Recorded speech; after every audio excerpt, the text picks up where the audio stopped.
Ito na ang pagtatapos ng seryeng ito na pinamagatang, "Nagsampa ako ng reklamo laban sa mga saksi ni Jehova." Napakayaman ng karanasang ito para sa akin at nagpapasalamat ako sa lahat ng sumubaybay at nakibahagi sa mga talakayan. Ang seryeng ito ay inilathala sa Pranses, Ingles, Espanyol, Aleman, Olandes, Italyano at malapit na rin sa Hungarian. Nais kong pasalamatan ang lahat ng mga tagasalin sa kanilang trabaho. Kung may mga nais magsalin nito sa ibang wika, ikagagalak ko iyon. Gusto ko lalo na may magsalin nito sa Portuguese. Tungkol naman sa komite ng disiplina sa relihiyon na ating gagawin, kailangan natin ng mga saksi na magpapatunay sa mga pinsalang naranasan ng lupong tagapamahala. Makipag-ugnayan kayo sa akin ng pribado. Gusto kong balikan sandali ang usapin tungkol sa mga bakunang mRNA. Isang patotoo na inilathala sa site na Effects Indesirables JJWFR ang nagpapaliwanag na mula pa noong 2021, alam na ng lupong tagapamahala na ang mga produktong ito ay gawa mula sa stem cells na galing sa mga inabort na embryo ng tao. Makikita ang link sa description. Sa kanilang sagot, sinabi ng lupong tagapamahala na ito ay isang usapin ng budhi. Kung gayon, bakit siya naglagay ng presyon sa lahat ng mga saksi ni Jehova sa buong mundo na magpabakuna, habang sinasabi naman sa liham na ito na nakatuon lamang sa isang saksi na ito ay nakasalalay sa personal na budhi? Minsan ba niyang binanggit ng hayagan ang problemang ito o sadyang binaliwala niya ang individual na budhi ng bawat isa? Para sa mga inosenteng naniniwala na walang sabwatan, nais kong ipaalala na ang mga sabwatan ay matagal nang umiiral. Ang mga taong namumuno sa atin ay hindi kailanman kumikilos para sa ating kapakanan. Sistematiko silang nakakakuha ng personal na interes mula dito. Sa kasamaang palad, ang mga biktima ng karahasan, tulad ng mga na-rape, ay madalas na nagkakaroon ng Stockholm Syndrome at nagsisimulang ipagtanggol ang kanilang mga salarin. Karaniwan, ito ang unang hakbang na maaaring humantong sa paglalantad ng katotohanan. Buong puso kong inaasahan na ang mga saksi ni Jehova na ang konsensya ay nilapastangan ng lupong tagapamahala ng mga matatanda ng kanilang mga kaibigan o pamilya ay magagawang bigkasin ang kanilang pinagdaanan at matagpuan ang lakas ng loob na isiwalat na isumbong ang mga krimeng ito. Kung maaari ko kayong matulungan sa prosesong ito, lubos akong magagalak. Hanggang na ngayon, ang mga video ng seryeng ito ay napanood na ng mahigit 50,000 beses na nagpapakita kung gaano kainit ang paksang ito.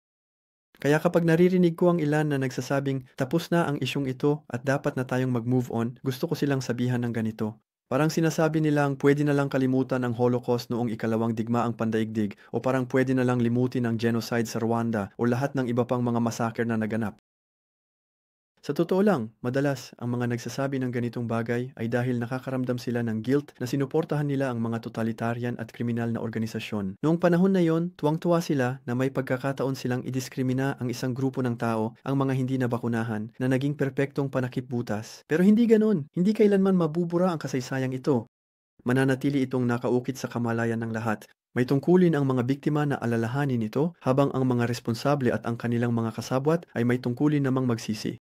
Kung hindi, ang kanilang konsensya ang magpapahirap sa kanila hanggang sa huling sandali ng kanilang buhay. Kapag naunawaan mong ang mga saksi ni Jehova ay isa lamang relihiyon gaya ng iba pa na naging bahagi na rin ng mundong ito, ang tanging gusto mo na lang ay umalis. Ngunit sa mga sandaling yon, laging may isang tao na pipigil sa iyo at magpaparamdam ng takot. Babanggitin nila sa iyo ang mga sinabi ni Pedro noong nagbitaw si Jesus ng mga pahayag na ikinagulat ng kanyang mga alagad. Nang makita ni Jesus na marami ang umaalis sa kanya, tinanong niya si Pedro, "At kayo, ayaw niyo rin bang umalis?"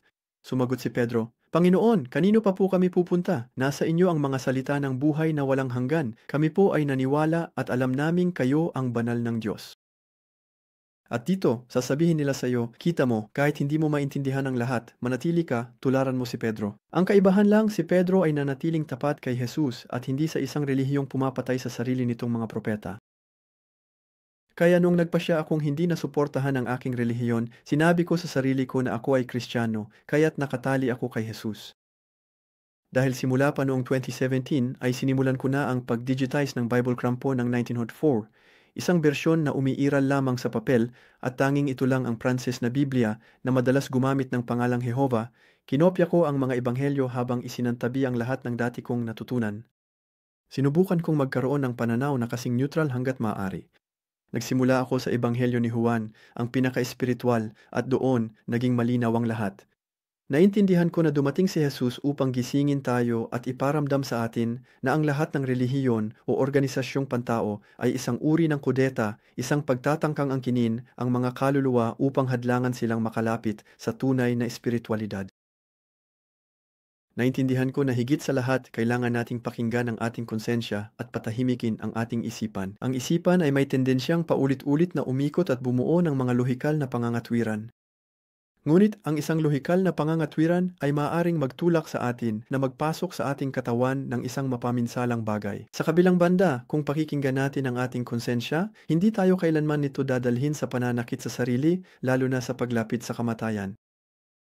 Pagkatapos, may mga tanong na lumilitaw at kasabay nito ang takot sa kawalan. Kung hindi na ako a-attend sa mga pagpupulong, paano ko mapapalago ang aking espiritualidad? Huwag kang mag-alala. Sa mga pagpupulong ng mga saksi ni Jehova, hindi ito tungkol sa espiritualidad, kundi tungkol sa material at mental na nilalaman. Iyan din ang dahilan kung bakit paulit-ulit na sinasabi sa inyo ang parehong mga bagay. Madali mo itong mapapalitan sa pamamagitan ng pagbabasa, pagmumuni-muni o mga aktibidad sa kalikasan. Bukod pa rito, sa internet, maraming mga taong mulat ang nagbabahagi ng kanilang mga karanasan at makakakita ka roon ng hindi mo inaasahang yaman ng kaalaman. Kung hindi na ako nangangaral, paano ko susundan si Jesus? Ngunit si Jesus, higit sa lahat, ay isang exorcist, isang manggagamot, isang mabuting tao. Hindi niya pinilit ang sino man na maniwala sa kanya. Kaya maging mabuti, maunawain at mahabagin ka rin. Ang mga tao ay kusang lalapit sa iyo. Maaaring hindi sila marami, ngunit sapat na sila upang mapasaya ka. Ang mga relihiyon sa lipunan sa pangkalahatan ay ginagawa ang lahat upang apihin ka. Hindi mo ba kabisado ang Biblia? Isa kang alipin na walang silbi? Hindi ka ba nakapagtapos ng pag-aaral? Wala kang kwenta. Wala ka bang ari-arian? Sinayang mo ang buhay mo. Gayunpaman, wala ni isang tao ang mas mataas kaysa sa atin. Tandaan ninyong mabuti, wala ni isang tao ang mas mataas kaysa sa atin. Sabi ng lolo ko sa kanyang anak na babae, kapag may lalaking nagpapabilib sa iyo dahil sa kanyang posisyon, hubarin mo siya sa iyong isipan at isipin mo siyang hubad. Makikita mo, ituturing mo na lang siyang kapantay mo. May ganap tayong kalayaan na hubugin ang ating sariling landas sa buhay. Sa paglikha natin, doon natin nararamdaman ang pinakamasayang kagalakan. Huwag nating hayaang may mag-isip para sa atin. Walang sino man ang dapat gumabay o magpalito sa atin. Tayo lang ang tanging responsable sa ating buhay. Gaya ng sinabi ni Jesus, magagawa natin ang mga bagay na higit pa sa nagawa niya. Nag-aalinlangan ba kayo? Basahin ninyo ang Juan Kabanata 14, talata 12. Abot kamay natin ito, nariyan lang sa paligid natin. Ang tanging hadlang para makita natin ito ay ang programang naitanim sa ating isipan mula pagkasilang. Ang unang hakbang ay ang maging mulat dito at pagkatapos ay linangin ang tiwala sa sarili.